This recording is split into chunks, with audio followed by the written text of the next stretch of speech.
여러분, 모래상자 안에 나만의 작은 세상을 만들어 본다고 상상해 보세요.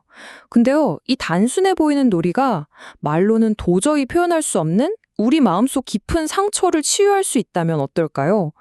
오늘은 바로 이 모래놀이 치료, 말없이 마음을 어루만지는 이 신비한 방법에 대해 한번 파헤쳐 보려고 합니다. 자, 지금 보시는 이 사진처럼요. 모래 위에 선명하게 찍힌 손자국. 정말 단순한 행동이잖아요? 그런데 바로 여기서부터 우리의 진짜 질문이 시작되는 거예요. 대체 어떻게 이런 간단한 몸짓 하나가 우리 내면의 복잡한 문제들을 풀어내는 심리적 치유가 될 수 있는 걸까요? 그 비밀을 푸는 첫 번째 열쇠는요, 바로 이 치료법의 정의 그 자체에 숨어 있어요. 모래놀이 치료는요, 상담사가 막 이건 뭐예요? 하고 분석하거나 이렇게 해보세요 하고 지시하는 게 전혀 아니에요. 그저 내 마음속 세계가 자연스럽게 스스로 모습을 드러낼 수 있도록 아주 안전하고 또 보호받는 그런 공간을 마련해 주는 것, 그게 전부입니다. 자, 보시면 모래상자, 물, 그리고 정말 다양한 작은 피규어들이 있죠. 이걸 가지고 내담자는 상자 안에 자기만의 세계를 만드는 거예요. 근데 여기서 진짜 중요한 포인트는 이 모든 과정이 분석 심리학의 거장, 바로 칼 융의 이론에 아주 깊이 연결되어 있다는 점이에요. 그렇기 때문에 우리가 평소에 말로는 꺼내기 힘든 마음 가장 깊숙한 곳에 있는 이미지나 상징들이 스스로 이야기를 시작하게 되는 거죠. 자, 그러면 이 치유 과정은 대체 어디서부터 시작되는 걸까요? 정말 놀랍게도요, 그 시작점은 바로 우리의 손입니다. 우리의 정신과 저 모래라는 물질을 이어주는 이 손의 언어에 대해서 지금부터 한번 자세히 들여다보겠습니다. 여기서 손은 그냥 단순히 뭘 짚는 도구가 아니에요. 뭐랄까, 눈에 보이지 않는 내 마음속 생각과 감정들을 저 모래라는 현실 세계로 끄집어내는 일종의 다리 같은 역할을 하는 거죠. 그러니까 이 손을 통해서 비로소 추상적이었던 마음이 구체적인 형태를 얻게 되는 겁니다. 지금 보시는 이 문장이 그 의미를 정말 잘 설명해주고 있어요.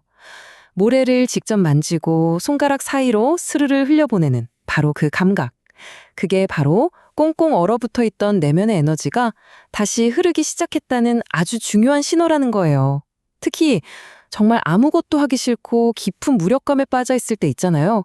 그때 이 단순한 촉각 경험 하나가 엄청난 변화를 이끌어내는 첫걸음이 될 수 있다는 거죠. 그러니까 내담자가 모래를 어떻게 만지는지 그 자체가 하나의 중요한 메시지가 되는 거예요. 모래를 아주 적극적으로 만진다면 긍정적인 에너지가 흐르고 있구나 하고 볼 수 있고요.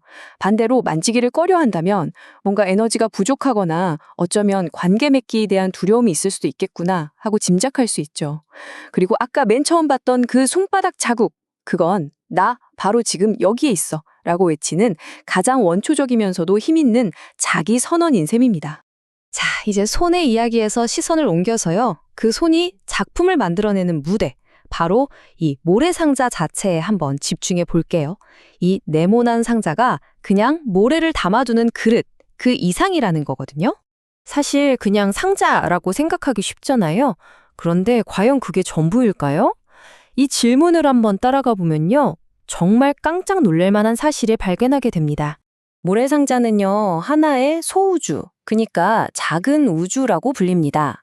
이게 무슨 말이냐면요, 마치 옛날 사람들이 신성하게 여기던 공간처럼 이 네모난 경계선 안쪽은 바깥 세상으로부터 완전히 보호받는 안전한 장소가 된다는 뜻이에요. 바로 이 안에서 아주 깊은 내면 작업이 일어날 수 있는 특별한 세계가 열리는 거죠. 여기서 정말 흥미로운 비교를 한번 보여드릴게요. 한국 전통신앙의 중심이었던 당산나무의 공간 구조랑 현대 심리치료에서 쓰는 이 모래상자 사이에 정말 놀라울 정도로 비슷한 점이 발견된다는 거예요. 보세요. 마을 입구의 나무는 상자의 아래쪽처럼 경계와 무의식을, 마을 한가운데 나무는 상자의 중심처럼 통합과 조화를, 그리고 산꼭대기 나무는 상자의 위쪽처럼 초화를 상징해요. 시대도 다르고 문화도 완전히 다른데 사람을 치유하는 공간이 똑같은 구조를 가지고 있다는 거, 이거 정말 신기하지 않나요? 이게 뭘 의미하는 걸까요?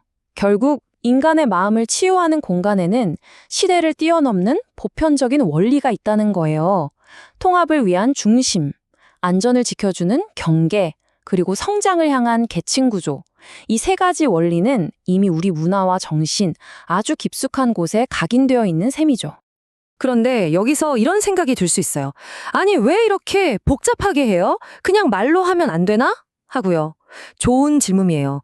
그 이유는요, 때로는 우리의 말이 가장 깊은 고통에는 결코 닿지 못하기 때문입니다. 자, 그 이유를 지금부터 좀 더 깊이 파고 들어볼게요.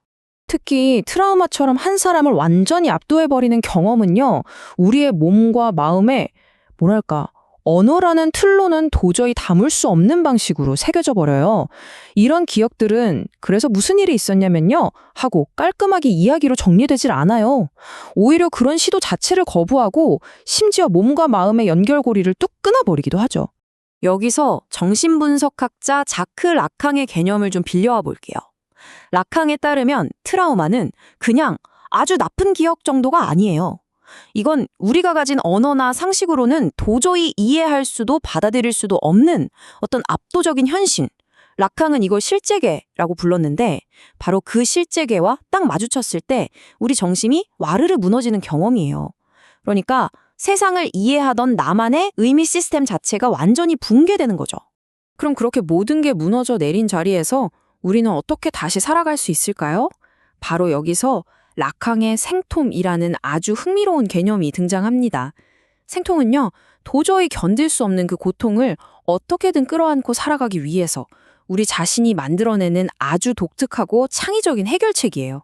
이건 논리적인 답이 아니에요. 오히려 나 자신만을 위해 만든 하나의 예술 작품에 가깝다고 할 수 있죠. 자, 이 생톰이라는 개념을 다시 모래놀이 치료로 가져와 봅시다. 어떠세요? 뭔가 딱 연결되지 않나요? 맞아요. 모래상자 안에 하나의 장면을 만들어내는 바로 그 행위가 나만의 생톰을 창조하는 과정 그 자체가 되는 거예요. 이 감정을 어떻게 말로 표현해야 하지 하고 끙끙대는 대신에 말할 수 없는 그것을 직접 손으로 만들어내고 표현하면서 치유로 나아가는 아주 강력한 길이 열리는 거죠. 자, 이제 오늘 이야기의 마지막 퍼즐 조각을 맞춰볼 시간입니다. 이 아주 현대적인 심리치료법을요, 인류의 가장 원초적인 표현 행위와 한번 연결시켜 보려고 합니다. 우리의 손을 사용해서 내 마음속 세계를 눈에 보이는 무언가로 만들고 싶어 하는 이 욕구요. 사실 이게 최근에 생긴 게 아니에요. 이 근본적인 충동은 어쩌면 인류의 역사와 함께 시작됐다고 해도 과언이 아닐 겁니다. 왼쪽에 있는 건 수만 년 전의 라스코 동굴 벽화고요. 오른쪽은 오늘날 치료실에 있는 모래상자입니다. 시간도 공간도 완전히 다르지만 여러분, 이 두 이미지 사이에 보이지 않는 어떤 강한 연결고리가 느껴지지 않으시나요? 그 연결고리는 정말 명확해요. 선사시대 인류는 손으로 동굴벽에 자신들의 세계를 남겼죠. 그리고 현대 우리는 손으로 모래상자 안에 우리만의 세계를 만들어요. 둘 다 상징을 통해 무언가를 표현하는 행위고요. 둘 다 말을 뛰어넘어 더 깊은 무언가와 연결되려는 시도예요. 그리고 결국 둘 다 의미를 만들고 스스로를 치유하는 방식이라는 점에서 똑같습니다. 그러니까 모래놀이 치료는 이 아주 오래되고 보편적인 인간의 충동을 치유의 영역으로 가져온 거라고 볼 수 있는 거죠. 결국 오늘 이야기를 통해 모래놀이 치료가 우리에게 던지는 메시지는 바로 이것입니다. 치유라는 게 항상 머리를 싸매고 정답이나 올바른 단어를 찾는 과정은 아니라는 것. 때로는 그냥 우리 손으로 무언가를 빚어내고 거기에 나만의 의미를 부여하는 이 아주 오래된 인간의 행위 자체가 그 어떤 말보다 더 깊은 치유를 가져다 줄 수 있다는 사실 말입니다. 수만 년 동안 우리 인류는 손을 사용해서 의미를 만들어 왔습니다. 오늘 이야기를 마무리하면서 여러분 스스로에게 이 마지막 질문을 한번 던져보면 어떨까요? 지금 당신의 손은 과연 어떤 이야기를 들려주기를 간절히 기다리고 있을까요?